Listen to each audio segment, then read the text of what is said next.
വൈവിധ്യമാർന്ന തൊഴിൽ മേഖലകളിലേക്ക് മുന്നേറുകയാണ് കുടുംബശ്രീയിലൂടെ വനിതകൾ. സംസ്ഥാനത്ത് കുടുംബശ്രീക്ക് കീഴിലെ ആദ്യ ഇരുചക്ര വാഹന വർക്ക്ഷോപ്പ് കാസർഗോഡ് ജില്ലയിൽ. ടൂ വീലർ മെക്കാനിക്കൽ പ്രത്യേക പരിശീലനം നേടിയ 3 വനിതകളാണ് പുതിയ മേഖലയിൽ സാന്നിധ്യം ഉറപ്പിച്ചിരിക്കുന്നത്.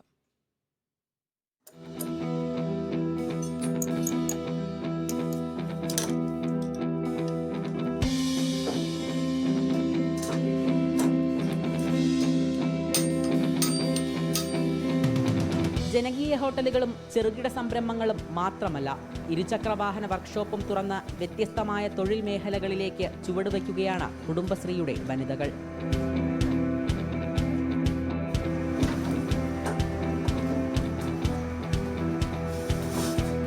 വെസ്റ്റേളേരി പഞ്ചായത്തിലെ ഭീമനടി കാലിക്കടവ് ഭാഗത്തായിട്ടാണ് സംസ്ഥാനത്തെ കുടുംബശ്രീക്ക് കീഴിലുള്ള ആദ്യ ഇരുചക്രവാഹന വർക്ക്ഷോപ്പ് പ്രവർത്തിക്കുന്നത്. ഒന്നുമില്ലെങ്കിൽ അവനവൻ്റെ വീട്ടിലെ വണ്ടികളെങ്കിലും ശരിയാക്കാൻ പറ്റും എന്നൊരു തോന്നലും കൊണ്ടാണ് വന്നത്. അല്ലാതെ ഇങ്ങനെ ഒരു സംരംഭം തുടങ്ങണമെന്നോ ഷോപ്പ് ഇടണമെന്നോ ഒന്നും ആഗ്രഹിച്ചിട്ടായിരുന്നില്ല നമ്മൾ തുടക്കം ചെന്നത്. ജോബ് കഫേർ ഇൻസ്റ്റിറ്റ്യൂട്ടിലെ ഡയറക്ടർ രാജേഷ് സാറാണ് നമുക്ക് നേതൃത്വം നൽകിയതും ശ്രീനാഥ് മേലത്ത് സാറാണ് നമുക്കിത് പരിശീലനം തന്നതും. കാരണം ഏതൊരു മേഖലയിൽ ചെന്നാൽ നമുക്ക് ചെയ്യാനൊരു മനസ്സും അധ്വാനിക്കാനുള്ളൊരു ഇതുണ്ടെങ്കിൽ നമുക്ക് ഏതൊരു മേഖലയിൽ നമുക്ക് പ്രവർത്തിക്കാൻ സാധിക്കും എന്ന് ഒരു തോന്നലുണ്ടായി.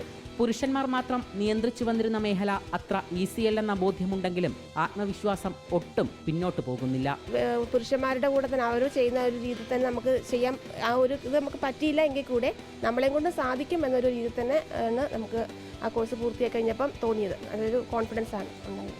പിന്നെ ആൾക്കാർക്ക് ഈ കോഴ്സ് പഠിച്ചിറങ്ങിയപ്പോൾ ഒത്തിരി സ്ത്രീകളെ പറയുന്നുണ്ട് മുമ്പോട്ട് ഞങ്ങൾക്കും വരായിരുന്നു, താല്പര്യമുണ്ട്, അല്ലെങ്കിൽ ഇനി ഇത് ഇവിടെ അല്ലെങ്കിൽ വേറെ കാസർഗോഡ് ജില്ലയിൽ എവിടെയെങ്കിലും ഈ ഒരു സംരംഭം ഉണ്ടെങ്കിൽ പോകാൻ തന്നെ ആൾക്കാർ റെഡി ആയിട്ടിരിക്കുകയാണ്. പണ്ട് തെങ്ങ് കയറുന്ന ഒരു സാധ്യത വരെ ഉണ്ടായിരുന്നു സ്ത്രീകൾ. ഫസ്റ്റ് തുടക്കം തൊട്ട് അത് തന്നെയാണ്. പുതിയ സംരംഭം വനിതകൾക്ക് പുത്തൻ പ്രതീക്ഷ തന്നെയാണ്. Reporter Arjun Hema, in reporter, Kasaragod.